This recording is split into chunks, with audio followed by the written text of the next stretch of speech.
물같이 바람같이 매일 자신의 허물을 아는 것이 매일 깨닫는 것이다. 전공법사. 일단 한 허물을 찾으면 진지하게 그것을 고쳐 나간다. 이것이 수행력을 키우는 방법이다.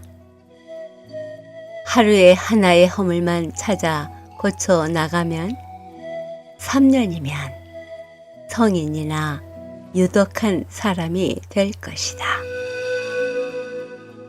만약 매일 하나의 허물도 찾을 수 없다면 스스로를 속이는 것이다.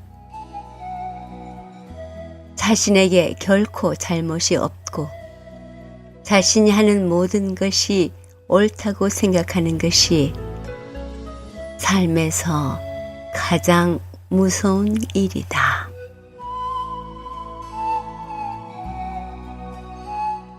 안녕하십니까. 물같이 바람같이 김자원입니다. 하루에 한 가지 허물만 찾아서 고쳐나가는 일이라면 깨닫는 일이 매우 쉬울 것 같은 생각이 들지요. 한편 과연 그럴까 하는 의문도 듭니다. 그래서 수행이란 쉬울 수도 또는 힘들 수도 있는 묘한 자신과의 싸움이 아닐까요? 깨닫기 위한 수행력을 키우는 일은 자신의 삶을 보다 객관적으로 느낄 수 있어서 인간관계가 편안하고 사물을 보는 눈도 넓어져서 마음의 여유가 있는 사람이 되겠다는 확신이 됩니다. 부처님의 가르침이 바로 그러한 사람이 되고 자유와 행복을 누릴 수 있도록 하는 길잡이라는 것 다 아시지요? 지혜와 복덕을 지니신 애청자 여러분과 함께 깨침의 소리, 진리의 말씀 전하는 뉴욕 불교방송 진행합니다. 물같이 바람같이 뉴욕 불교방송. 오늘 이 시간에는 지난주 한국불교대학대 관음사 뉴욕 도량에서 부처님 오신 날에 봉축법회 해주신 주지 청호 스님의 법문 발췌했습니다. 함께합니다. 거룩한 부처님께 귀의합니다. 거룩한 가르침에 귀의합니다. 거룩한 승가에 귀의합니다. 이제는 원어로 하겠습니다. 부담 사랑가 차미, 담망 사랑가 차미, 상강 사랑가 차미. 합장하시고 큰 소리로 해피 버스데이 붓다. 해피 버스데이 붓다. 해피 버스데이 붓다. 해피 버스데이 붓다. 해피 버스데이 붓다. 해피 버스데이 붓다. 금주의 본문은 여기서 마치겠습니다. 너무 좋아하시네. 금주의 본문 덧불어 보십시오. 2번 천상천하 유아독존 삼계계고 아당안지는 우리가 1년에 한 번씩 듣는 법문이죠. 초파일마다 늘 듣는 법문입니다. 여러분들 대충 이제 뜻은 알고 계시죠? 천상천하 유아독존, 하늘 위 하늘 아래 오로지 내가 독존 홀로 귀하다. 그리고 삼계계고, 삼계 온 세상이 계 모두 계자입니다. 계고 모두 고통스러우니, 온 세상이 모두 고통스러우니 아당안지, 내가 당연히 마땅히 그것을 편하게 하리라. 안지, 이게 지가 그것이다. 그래서 여러분이 잘 아시다시피 부처님께서 이렇게 탁 태어나셨을 때 7걸음을 사방으로 걸으실 때마다 발밑에 연꽃이 피어났고 하늘과 땅을 가리키시면서 천상천하 유아독존 삼계계고 아당안지라 말씀하셨다고 전해지는 것입니다. 이때 스님, 갓난 아기가 말을 할 수 있는 이런 이야기 하면 안 돼. 그거는 달을 가리키는데 스님 손톱 밑에 때가 묻었습니다 라고 하는 이야기가 똑같아. 가리키는 달을 봐야지 손가락을 갖고 시비를 하면 안 된다. 부처님께서 이 땅에 오신 그 까닭, 여러분이 이 땅에 태어나기 위해서 어머니 자궁에, 어머니 뱃속에 이렇게 있었을 때 반드시 무슨 뜻이 있어서 어머니 배 안에 들어가서 10개월 동안 기다리고 있다가 이 세상에 응애하면서 태어나신 거거든. 그러면 부처님께서는 도대체 어떤 연유로 해서 이 땅에 오셨는가? 그 내용이 바로 천상천하 유화독존 삼계계고 어단안지입니다. 무슨 말인고 하니 하늘 위 하늘 아래에 내가 오로지 존귀하다. 나만이 존귀하다 라고 말씀을 하셨죠. 여러분 맞습니까? 여러분 나만이 존귀합니까? 그래요. 그런데 우리는 그 나를 오해를 해서는 안 된다. 우리가 존귀한 나를 오해를 하기 때문에 우리가 힘들고 고통스럽다는 겁니다. 마치 우리가 꿈속에서 무서운 괴한테 쫓겨서 도망갈 때는 내가 분명히 있고 분명히 괴롭지요. 그때는 무시무시하지요. 죽겠지요. 하지만 꿈을 깨고 나니까 어떻습니까? 내가 꿈속에 있을 때 그렇게 진짜로 있는 것처럼 여겨졌지만 꿈을 깨고 나면 그건 아니잖아요. 그런 것처럼 지금 여러분이 생각하는 나라는 것이 천상천하 유화독존할 때 그 안줄 알고 내가 지금 내 몸이 나고 내 마음이 나라서 이 몸과 마음이 제일 소중하다라고 착각을 하고 있는 거라. 뭐처럼? 꿈속에서처럼. 그래서 우리는 부처님처럼 꿈을 깨야 된다. 부처님이 말씀하신 천상천하 유화독존이란 것은 그때 하늘 위 하늘 아래 내가 오로지 존귀하다 할 때 그때 나라고 한 것은 그때 나를 이야기하는 것이 아니다. 다시 한번 눈을 감으십시오. 눈을 감고 마음속으로 모른다 하십시오. 모른다, 괜찮다 하십시오. 모른다, 괜찮다. 밖에서 소리가 들려도 모른다. 아무것도 모릅니다. 그 모르는 침묵과 드십시오. 드십시오. 바로 내 생각과 감정과 내 쪼대로의 애구를 내려놓은 방금 그 상태가 참나. 진정한 아의 세계입니다. 느낌입니다. 아시겠습니까? 그래서 여러분들은 일상생활 속에서 늘 모른다, 괜찮다 하면서 자꾸 깊은 참나와 만나기 위해서 노력을 하셔야 돼요. 그 이야기는 꿈속에서 개한테 쫓기는데 아이고 이거 꿈 같은데 이상한데 꿈에서 깨야지 하면서 노력을 해야 된다. 노력. 그때 탁 하고 등을 쳐서 깨우쳐 주는 분이 바로 부처님이라. 그때 탁 하고 여러분이 깨어나셔야 돼요. 그러기 위해서 여러분은 절에 오시고 또 절에 오시다 보니 오늘 특별히 그러한 깨달음을 우리에게 전해주신 부처님 생신을 맞게 되었습니다. 그 다음 3계 계고 아당 안지. 그러니까 세상이 괴롭다는 것은, 온 우주가 괴롭다는 것은 어떻습니까 여러분? 우리가 여러분이 살아보니까 괴롭잖아요. 이 우주에 나밖에 없는데 내가 괴로우니까 우주가 괴로운 것이지. 여러분이 괴로우면 괴로운 거라. 아무리 다른 사람이 배부르고 등 따셔도 내가 괴로우면 그 우주는 괴로운 거라. 그런데 부처님께서 어떻게 하셨습니까? 우주를 편안하게 하겠다라고 해주시죠. 진정한 행복으로 이끌어 주시겠다고 말씀을 하셨죠. 그게 어떤 방법입니까? 바로 모른다, 괜찮다. 그 모른다, 괜찮다 할 때는 뭡니까? 오로지 고요한 침묵과 행복감 뿐이다. 아무 걸림이 없다.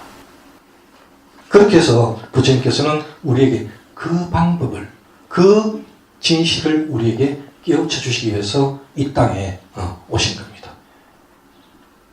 자, 그렇다면 여러분 우리가 늘 하는 이야기겠죠? 모든 생명체에는 불성이 있다. 누구에게나 부처님 마음이 있다. 누구에게나 있는 그 마음이 뭡니까?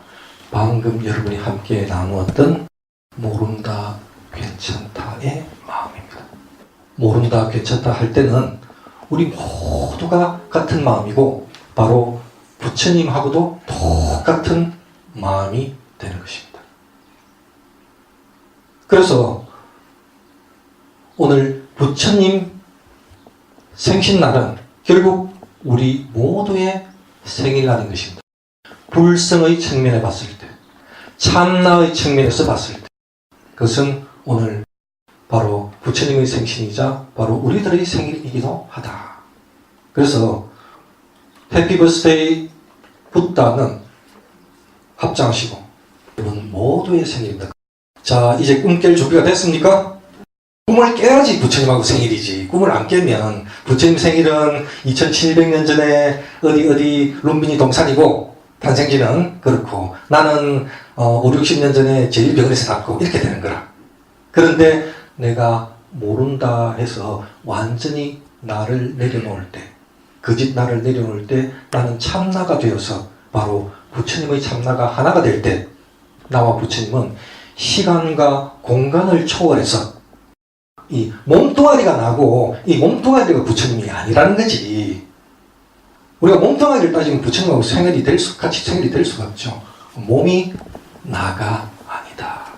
모른다, 괜찮다 했을 때 그 고요한 침묵, 불성, 정멸, 깨달음 그 자리가 바로 진정한 나다.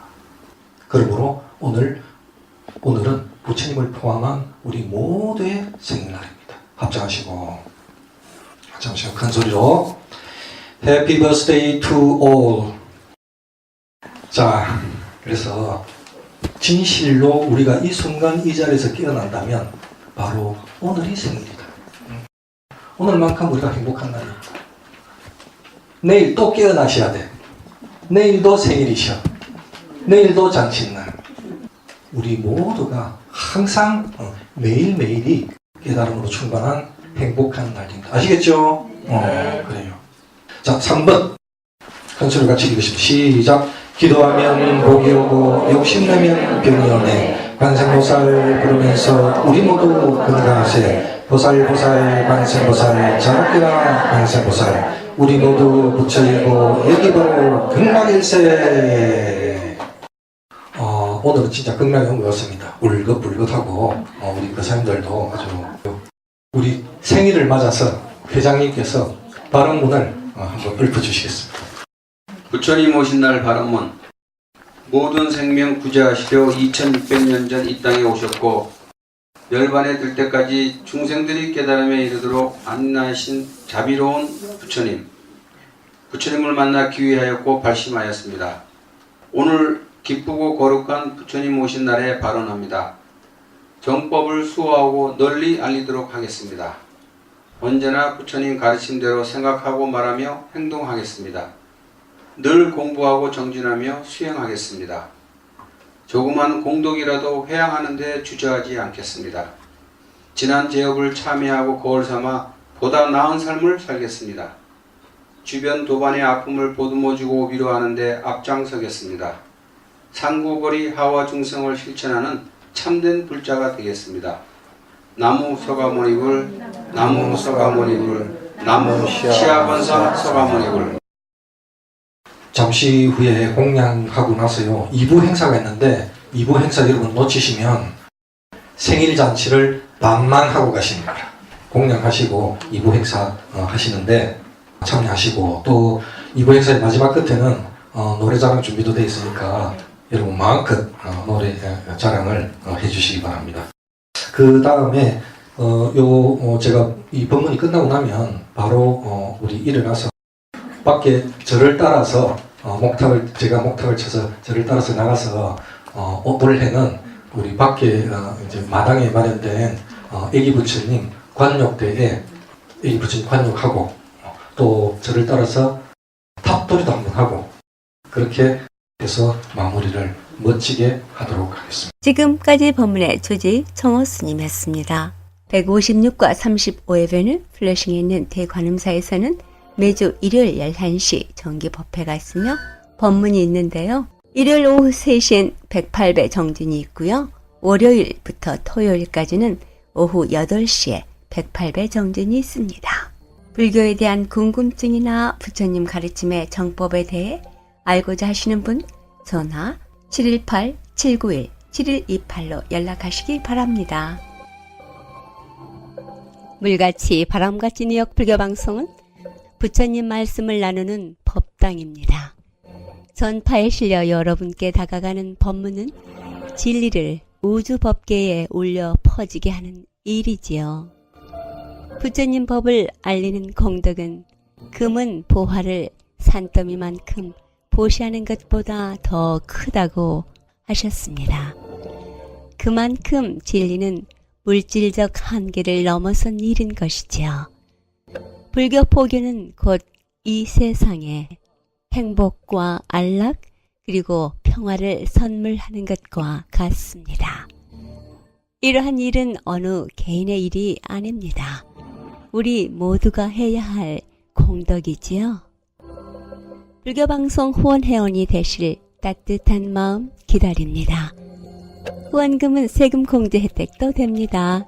전화 347-512-8097로 해주시기 바랍니다. 20여 년 가깝게 뉴욕 불교방송 진행을 가능하게 해주신 정기 후원자이신 김정민, 김용배, 정규현, 유정희 그리고 평생 후원자 여러분과 우악스님, 도범스님, 휘강스님, 뉴욕 정토회, 프랭카나 장학회, 중앙한의원, H마켓 중앙장의사, 파산은 새로운 시작, 파산법 김형석 변호사 가족 여러분께 진심으로 감사드립니다. 그 외 보이지 않는 곳에서 여러분의 후원과 정성어린 마음이 함께하기에 뉴욕 불교방송의 진행 원만하게 할 수 있습니다. 고맙습니다. 그리고 이 방송 여러분과 함께 꾸밀 수 있도록 여러분의 신행담, 나누고 싶은 얘기 연락해 주시기 부탁드립니다. 전화번호 718-461-6131 347-512-8097입니다. 지난주 후원금 보내주신 영명화, 김경혜, 연하신보살님 그리고 회생한의원 정효정 원장님 진심으로 고맙습니다. 물같이 바람같이 뉴욕 불교방송은 여러분들의 후원과 격려로 진행되고 있습니다. 늘 후원해 주시고 격려해 주신 여러분 진심으로 고맙습니다.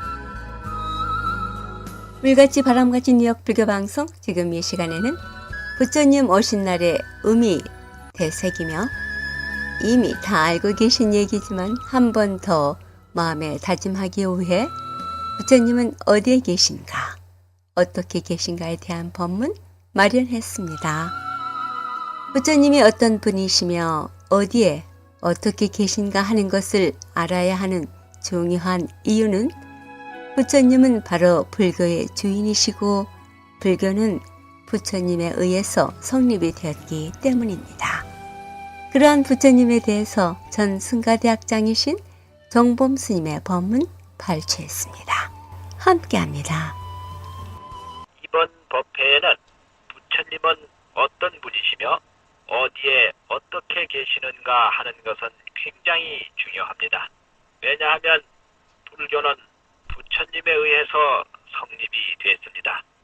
그러므로 부처님을 바로 이해하지 못한다면 불교는 그 기본이 흔들리는 것입니다.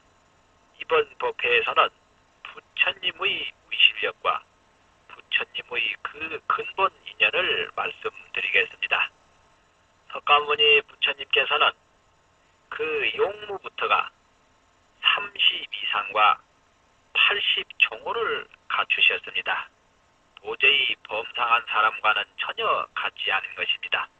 뿐만 아니라 나시면서부터 한 손으로는 하늘을 가르치고 한 손으로는 땅을 가르치시면서 천상천하의 유아독전, 하늘 위에서나 하늘 밑에서나 오직 내가 높으다고 애치셨습니다. 천지 만물이 다 부처님의 탄생을 경축했습니다. 아시타라고 하는 선인은 부처님을 보시고 마냥 눈물을 흘렸습니다. 왜 아시타 선인은 부처님을 보시고 눈물을 흘렸는지 정반왕과 마야 부인은 불길한 생각이 들었습니다. 그러나 아시타 선인은 이렇게 말씀을 했습니다. 제가 지금 이 태자의 모습을 보니 이 세상에서 정치를 한다면 세계를 통일하는 전륜 성왕이 될 것이며 만약 출가해서 수도를 한다면 부처님이 되어서 일체 중생을 구제할 것이라고 했습니다. 그러나 이 태자의 모습은 반드시 출가 수도를 해서 부처님이 되어가지고 일체 중생을 제도하실 것입니다. 그런데 아시타 선인 내 자신은 이미 나이가 들고 이 부처님의 교화를 받지 못하게 된 것이 마냥 안타깝기 때문에 눈물을 흘린다고 했습니다. 인도의 또 풍속으로는 어린 왕자가 탄생을 하면 신전에 들어가서 예배를 드리게끔 되는 것이 그 하나의 법도였습니다. 때문에 실달다 태자를 데리고 사당에 가서 예배를 드리게 됐는데 사당에 실달다 태자가 들어가자마자 천신들이 모두 일어나서 그 실달다 태자를 맞이했던 것입니다. 이러한 모든 것이 부처님은 하나하나가 범상한 사람과는 전혀 다릅니다. 이것은 어째서 그러냐 하는 문제를 정일아함경 제20권에서 분명히 말씀을 하고 계십니다. 여기에서는 다음과 같은 말씀이 있습니다. 진리에 공양하는 사람은 곧 나에게 공경하는 것이며 진리를 본 사람은 곧 나를 본 것이다. 이미 진리가 있으면 내가 있나니라 바로 이러한 내용입니다. 부처님은 바로 진리 그 자체이십니다. 그러므로 천상천하에 부처님처럼 높은 분이 없습니다. 왜냐하면 이 세상에 진리 그 자체보다 높은 것은 아무것도 없기 때문입니다. 그러므로 부처님에게는 특수한 면이 여러 곳에서 나타납니다. 제일 먼저 우리가 생각할 수 있는 것은 부처님께서 부다가야 보리수 아래서 성불을 하시고 녹야원에 가서 5 비구에게 설법을 하시기 위해서 그 녹야원에 당도하셨을 때의 일입니다.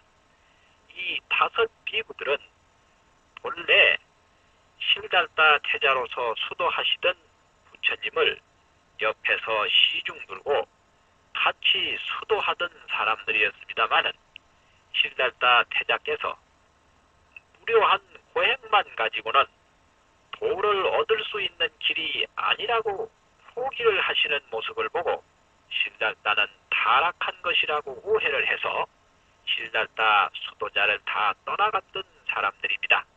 그러므로 실달다 태자에 대한 감정이 좋지 않았던 것은 사실입니다.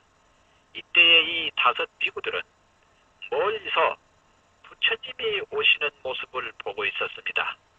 그러나 부처님을 멀리서 보았을 때는 서로 감정이 안 좋기 때문에 저 실달다 태자가 우리 곁에 가까이 온다 하더라도 전혀 일어나지 말고 인사도 하지 말자고 서로가 의논을 했습니다. 그러나 부처님이 점점 가까이 오실수록 이 사람들의 마음속에서는 이상한 충동이 일어나기 시작했습니다. 도저히 견딜 수 없는 경련이 일어나기 시작했습니다. 이때에 석가모니 부처님이 이 5 비구들이 모여 앉은 자리에 점점 가까이 오시는 순간 서로가 약속이나 한 듯이 자기들도 모르는 사이에 일어나서 부처님을 정중히 맞이했고 또 부처님의 설법을 즉시에 들은 후 바로 그 자리에서 깨달음을 얻어서 거기에는 해탈한 사람이 바로 부처님을 포함해서 6 사람이 됐던 것입니다. 이렇게 해서 부처님과 제자들이 탄생을 했고 이때에 말씀하신 중도의 진리, 즉 팔정도의 진리가 설해졌기 때문에 이 녹야원에서는 우렁찬 불법성 삼보가 탄생한 것입니다. 그 다음으로 부처님에게 있어서 또 중요한 면을 하나 들어본다면 설법을 시작한 지 약 5년 만에 삼가섭을 제도한 일입니다.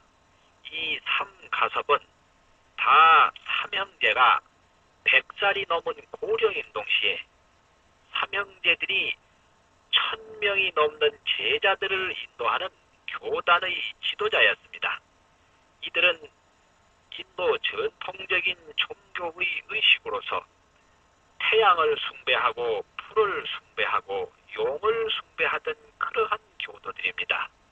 이때에 이 삼형제의 가섭을 제도하고자 하는 뜻에서 서가모니 부처님은 그 동룡을 섬기는 동룡의 처소에 하루 저녁 주무시기를 요청했습니다. 그러나 이들은 거절했습니다. 왜냐하면 동룡이 있는 곳에 서가모니 부처님이 주무신다고 하는 것은 어려운 일은 아니라 그 동룡에게 희생을 당할 것이 뻔한 일이었기 때문입니다. 그러나 서가모니 부처님은 한사코 요청을 해서 그 동룡이 있는 곳에서 주무시게 됐습니다. 아닌 게 아니라 밤중에 동룡은 부처님을 향해서 불을 내뿜고 독을 피우기 시작했습니다. 그러나 부처님은 화강산매에 들어가서 다시 부처님께서 불빛을 밖으로 내뿜는 그러한 산매의 세계에 들어가서 동룡을 완전히 사로잡았습니다.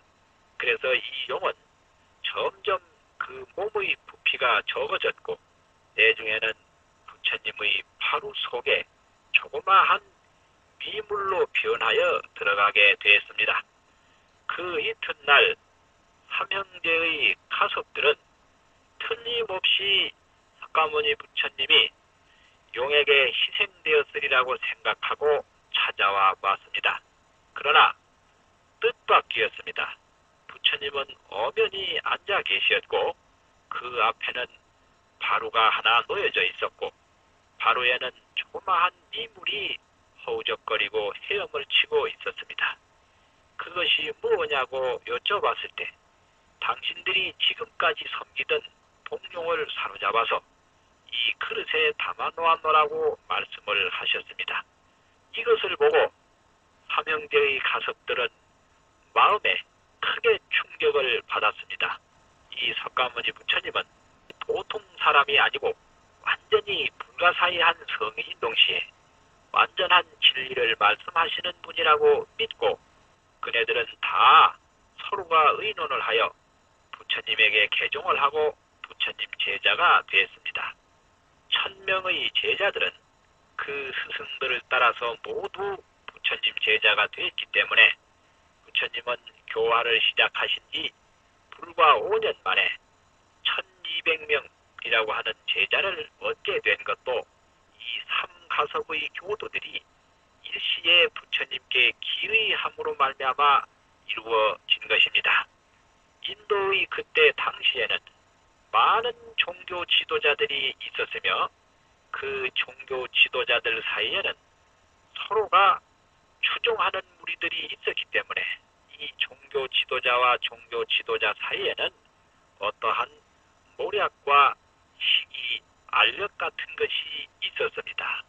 이때에 부처님의 교세가 날로 번창하고 부처님의 명성이 날로 인도 전역에 파급되는 것을 못마땅하게 생각해서 다른 이교도들은 여러 가지로 부처님을 모함하고 부처님에게 어떠한 위신 추락이 될 만한 일을 찾아내기에 바빴습니다.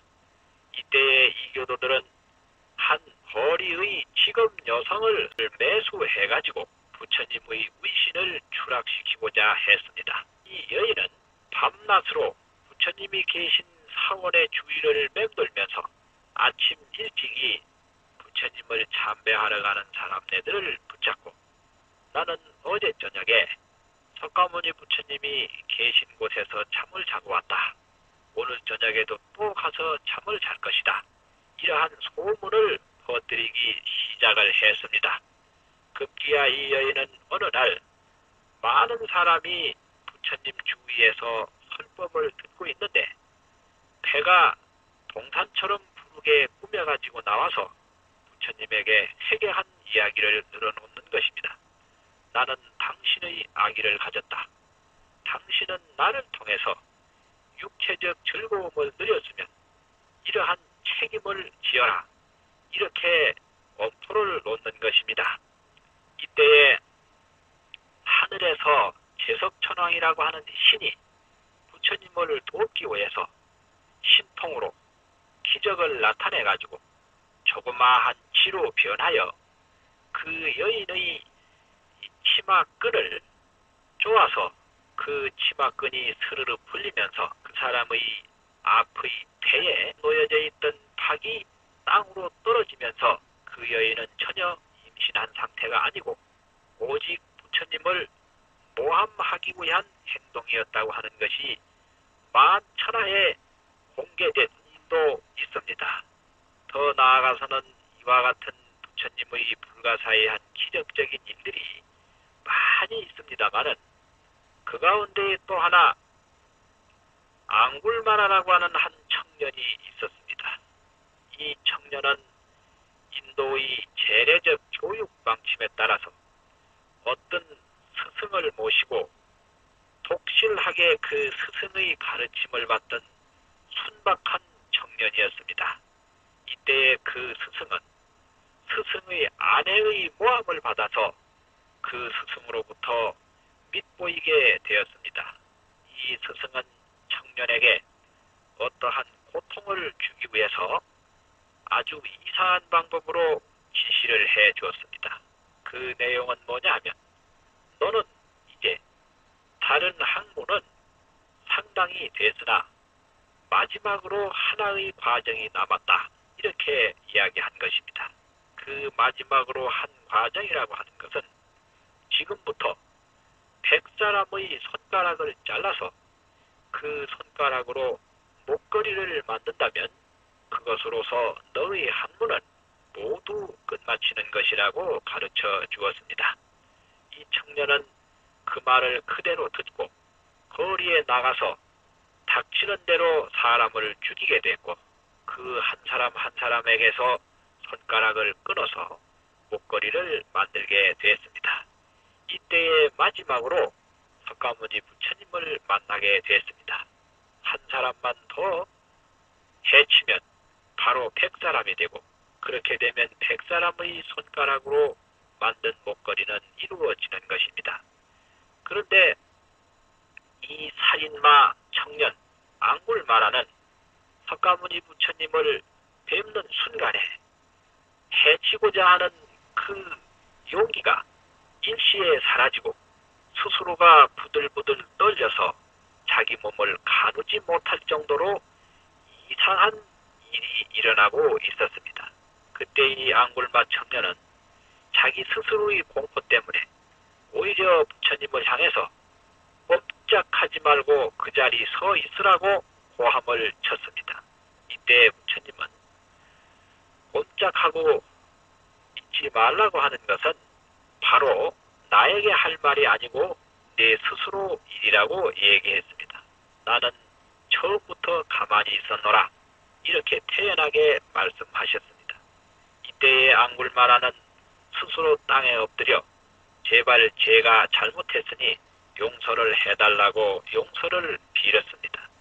이 살인마 앙굴마라는 부처님에게 제도가 되어 이 과거의 잘못을 전부 씻고 이러한 사람도 부처님으로부터 구원을 받고 제도를 받았습니다. 지금까지 법문의 정범 스님이었습니다. 우리가 부처님을 바로 이해하지 못한다면 불교는 그 기본이 흔들립니다. 부처님을 잘 알기 위한 부처님의 위실력과 근본 이념에 대한 정범 스님의 법문 다음 주에 이어집니다.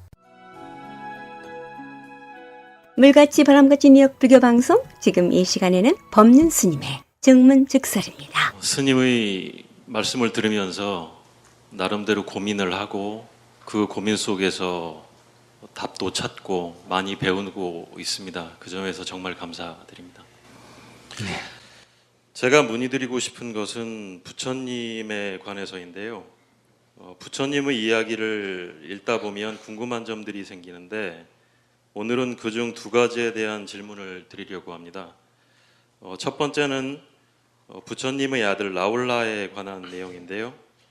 여기서 라울라라는 이름의 의미는 장애, 족쇄, 속박이란 내용입니다. 그런데 저는 이 대목에서 이런 생각을 해봤습니다.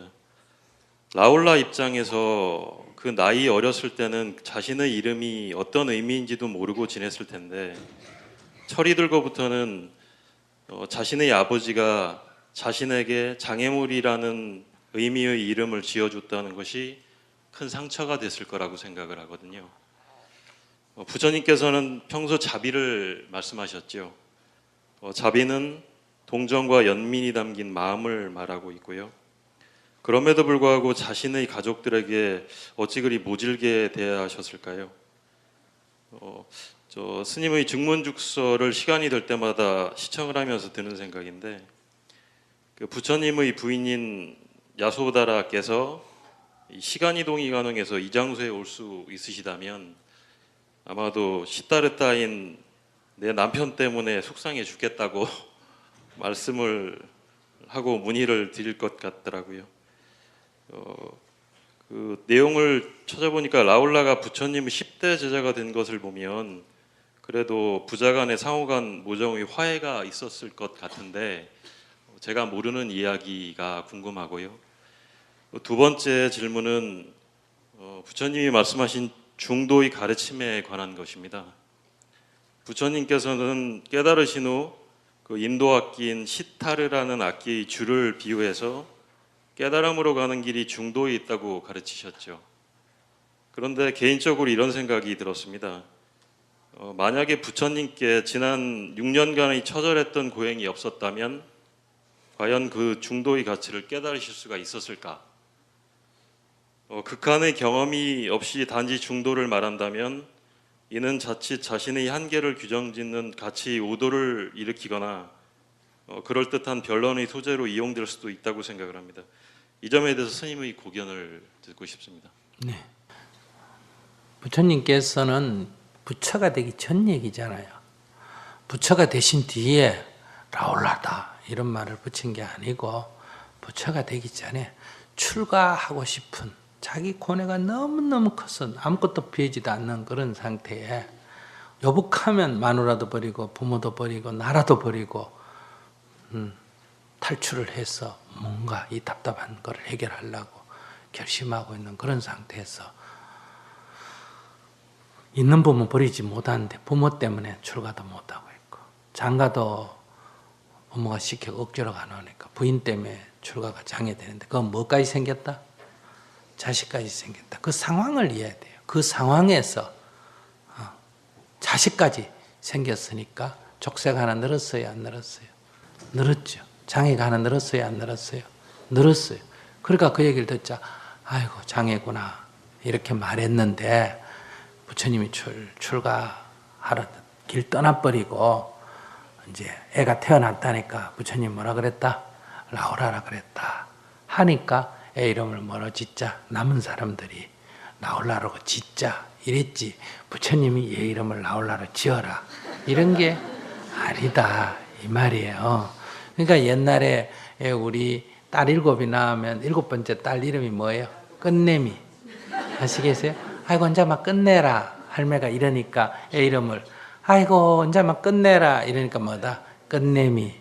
또는 한문을 고쳐서 뭐다? 말자. 아시겠어요? 그 다음에 끝순이. 아시게요? 말순이. 다 같은 말이에요.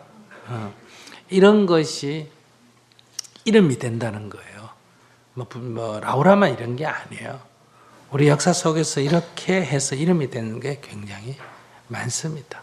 그러니까 부처님의 자비정신하고 아무 관계가 없는 거예요.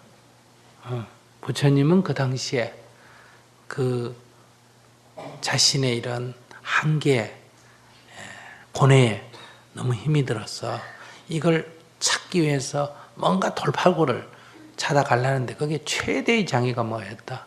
소위 부모 자식 간의 효, 아시겠어요?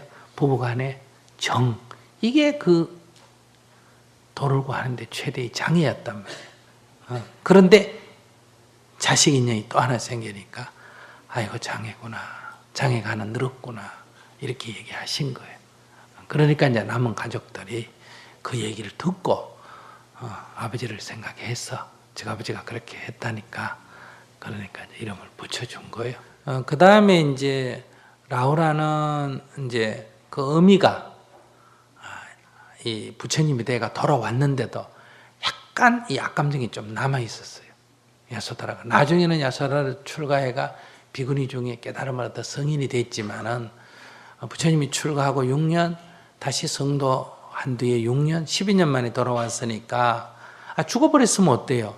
그냥 편하게 살아도 되는데 남편이 수행자가 돼 있으니까 당시에 그 남녀 관계로서는 어때요? 여자도 어때요? 밥을 제대로 먹거나 웃거나 해도 어때요? 남편은 지금 고행하고 있는데 이런 소리를 듣잖아, 그죠? 본인도 본의 아니게 그렇게 고행을 하고 살았단 말이에요. 그런데 이제 돌아오니까 부처가 돼가 돌아오니까 많은 사람은 다 좋아한단 말이에요. 그러나 좋아하지 못하고 그 앞에 나가 떳떳하게 엄마도 가서 엄마 노릇하고 아비도 나비 노릇하고 애도 가서 아빠 노릇하지만 이 수행자가 돼버렸을 때 오직 그 앞에 나가서 떳떳하지 못한 사람이 딱 한 사람이 있어요. 누구예요? 아내예요. 그러니까 그 심정이 어떻겠어요? 내 남편이 아니라는 것은 괜찮아. 그러나 많은 사람이 존경하는데 거기에 자신도 한 일원으로서 가서 섞일 수가 없는 신분이잖아. 부인이라는 이 한 가지가. 그런 데서 이제 자기가 직접 남편한테 못 가고 6살짜리 애기한테 6살짜리 12살짜리 애기한테 저기 계시는 분이 너희 아버지다. 너희 아버지한테 인사드려라. 그러면서 가서 이래 말해라.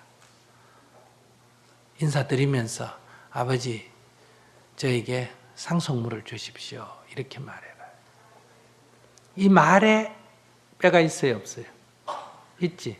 출가한 수행자인데 상속 줄 게 있나 없나? 없지. 거기 가서 뭐라고 해라? 상속물을 주십시오라고 해라는 거예요. 이게 지엄이가 시킨 거예요. 그러니까 애가 가가지고 인사를 하고 그 다음 뭐라고 했나? 아버님 저에게 상속물을 주십시오 이랬어. 출가랑 가서 모든 걸 버린 상태인데 그때 부처님이 라우라를 물끄러미 보다가 옆에 있는 사리불 존자에게 사리푸트라에게 이 아이를 출가시켜라.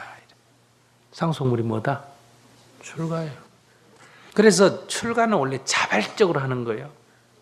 자기가 스스로 하는 건데 라우라는 자발적으로 한 게 아니에요. 아버지에 의해서 강제로 출가한 거예요. 그랬기 때문에 이 아이의 할아버지인 정반항이 항의를 한 거예요. 부처님께. 그래서 미성년자 20살 밑으로 미성년자가 출가할 때는 반드시 부모의 성락을 얻고 출가시켜 주십시오. 그래서 부처님이 성락했어요. 그래서 20살 넘어서 출가하는 비구 비구니는 부모 성락이 필요 없습니다. 근데 미성년자가 출가할 때는 반드시 뭐의 성락이 필요하다? 부모의 성락이 필요하다. 이런 제도가 만들어진 거예요. 원래 또 우리가 사회적으로 미성년이라는 것은 어떤 결정을 자기가 할 수 있어요? 없어요? 없어요. 그건 부모의 성락이 있어야 됩니다. 부모가 보호자니까. 근데 라우라는 그럼 예외냐? 아니요. 라우라는 부처님이 아버지니까 아버지가 성락했어요? 안 했어요? 했기 때문에 어긋난 건 아니에요. 그러니까 이 아이가 이 수행자 그룹에 그러니까 궁중에서 왕자로 살다가 완전히 이런 숲속에서 밥 얻어먹고 다 떨어진 옷 입고 들판에 사니까 애가 견딜 수 있겠어요? 없겠어요? 없어. 그래서 아이가 못 견디니까 막 저항을 많이 했어요. 그래서 아이가 막 그 안에서 저항하고 못 견뎌하고 이러니까 수행자들 그룹에서는 부처님에 대한 원망이 있었어요. 왜 저 수행도 할 줄 모르는 저런 애를 데려다가 이렇게 시끄럽게 만드느냐, 이런 원망이 있었어요. 근데 이제 얘가 애니까 안 그러겠어요. 그러니까 여기에 저항하는 방법이 그냥 뭐 잔다든지 수행 안 하는 정도가 아니라 못된 짓을 하는 거. 사람들이 이제 물어. 부처님 어디 계시냐면 여기 계시면 저기 계신다고, 저기 계시면 여기 계신다고 이제 이렇게까지 하는 거예요. 그러니까 이제 이 나쁜 소문, 특히 수행자에서는 이 거짓말을 하지 말라는 계율이 굉장히 엄격하지 않습니까? 그죠?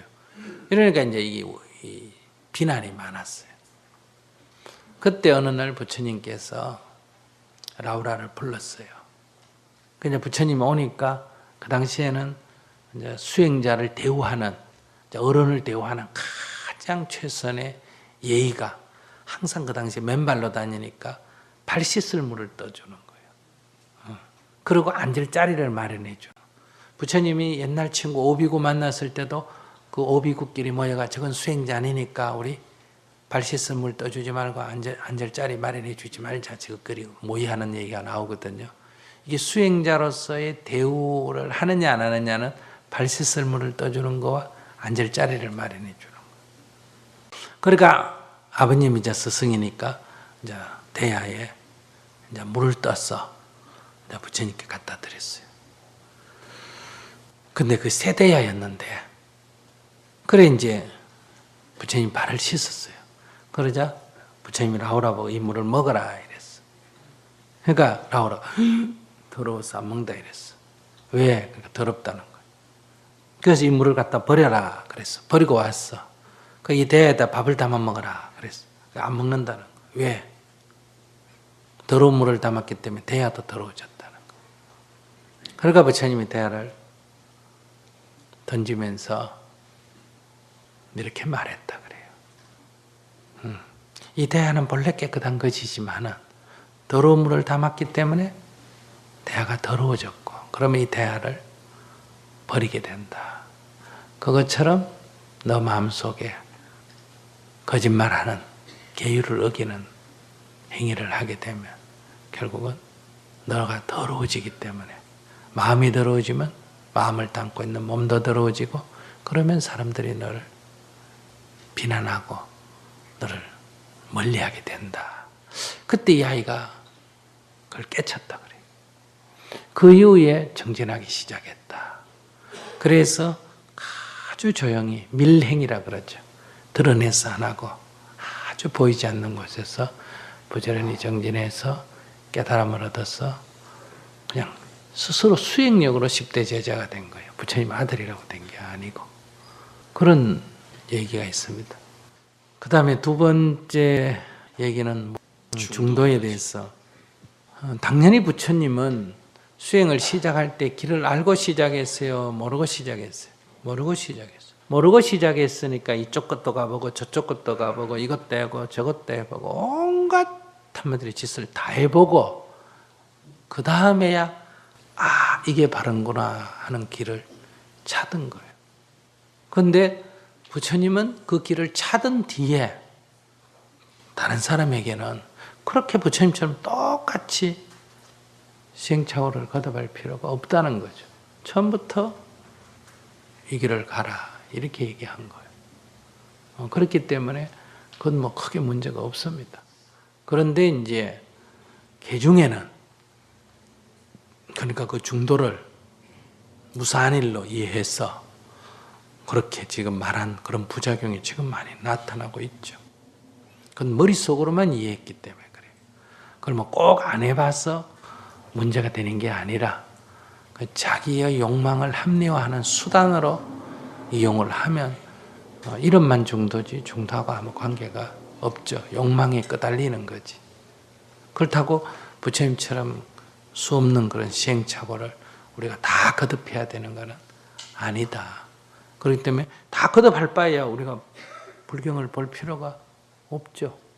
직접 해보면 되죠. 이래 보고 저래 보고 이래 보고 저래 보고, 그죠? 그러나 이미 부처님께서 이래 보고 저래 보고 이래 보고 저래 보고 하셔서 길을 찾았기 때문에 우리는 그 길을 따라 하면 되는 거예요. 근데 그 길을 따라 하는 것도 우리는 지금 잘 돼야 안 돼요. 안 돼요. 그 과정에서 우리는 이쪽 저쪽으로 헤매기는 하죠. 잘 안 돼가 헤매기는 하지만은 부처님은 길을 모르면서 길을 찾아간 거고 우린 길을 알기는 아는데 어때요? 내가 못 가가지고 지금 힘드는 거하고 좀 다르다.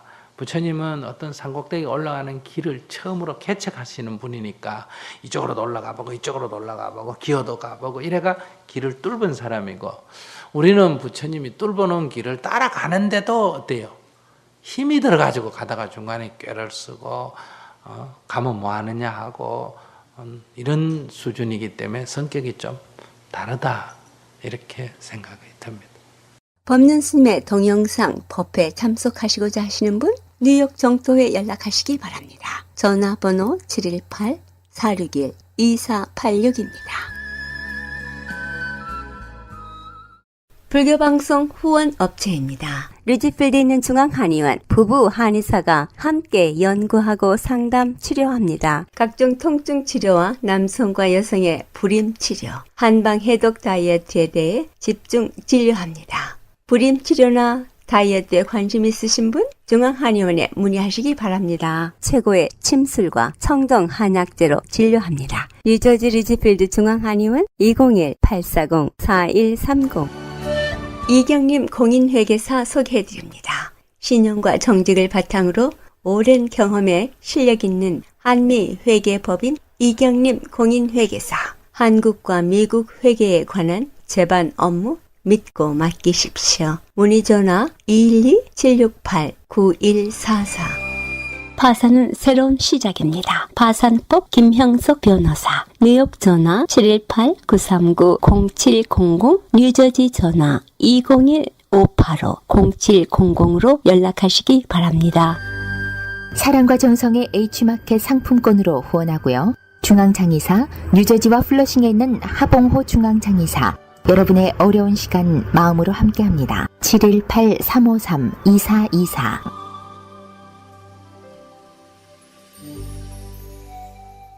플러싱 노던 블루바드 164가에 있는 버파 허브 보광 한약국 소개합니다. 전통 한약으로 임신에 도움되는 보약, 질병 치료 후 회복에 도움되는 한약과 편한 수면을 위한 한약 등 성의껏 지어드립니다.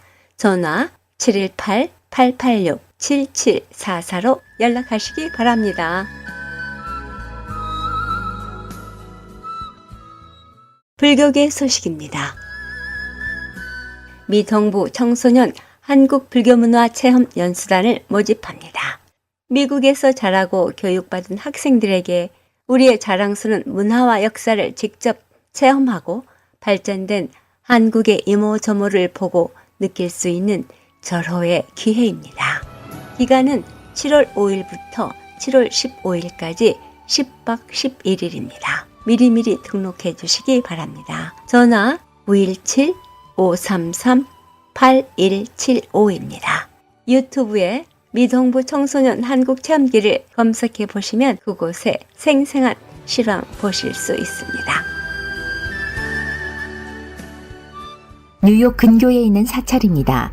뉴욕 업스테이트, 원각사, 백림사, 불광사, 맨하탄에는 조계사, 뉴저지, 원적사, 보리사, 해안정사, 뉴저지 정토회, 플러싱에는 뉴욕 정토회 정명사, 한마음선언 연곡사, 관음사, 한국불교대학, 대관음사, 그리고 롱아일랜드엔 마하선언과 청하사가 있습니다. 사찰 소식이나 사찰 안내를 원하시는 분들은 전화 718-461-6131로 하시기 바랍니다.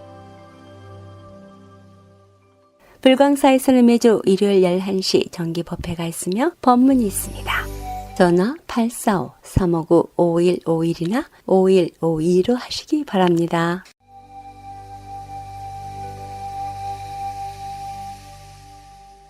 이 세상의 모든 분들이 다 부처님처럼 깨달음을 얻게 하시어 늘 평안하고 행복하게 하소서. 부처님의 큰 광명과 수행으로 모든 업장 소멸하고 무량한 지혜를 얻어서 자신을 제도하고 널리 모든 분들을 제도하게 하소서. 이 세상 다하는 날까지 바르고 선한 일 행하여 부처님의 큰 은혜에 보답하오며 끝내 일체의 뜻을 이루어 온 세상 행복한 정토 세계를 이루게 하소서.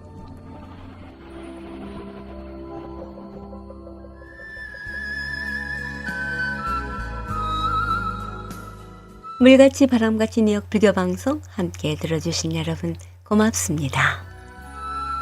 청하 스님께서는 이런 말씀을 하셨습니다.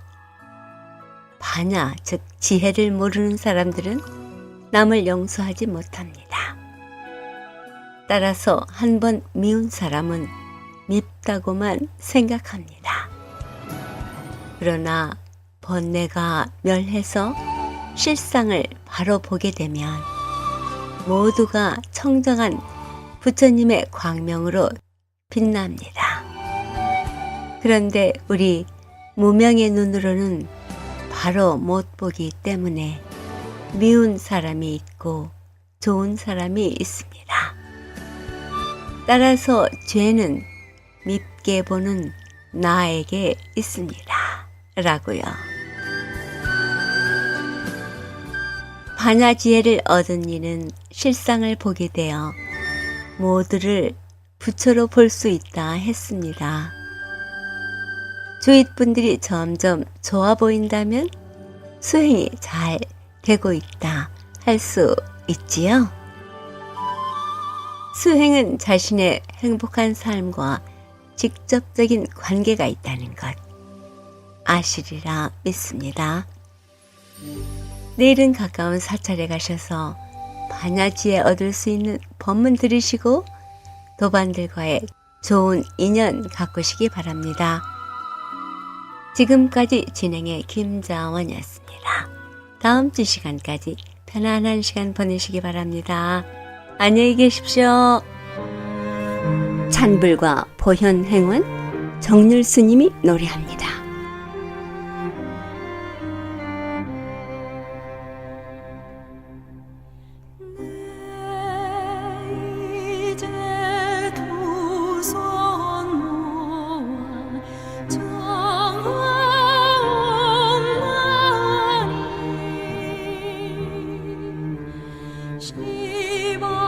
시방세계 부처님 우주대광명 눈이 내 몸 구보살미사 위 없는 대법문을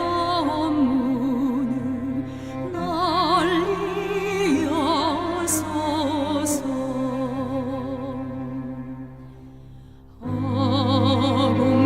어공계와 중생계가 갈지라도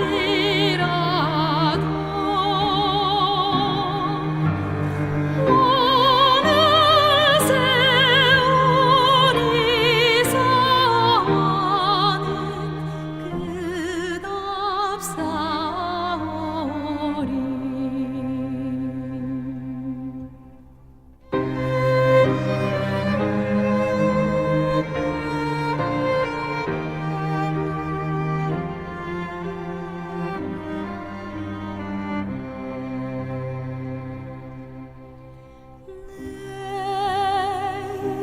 이제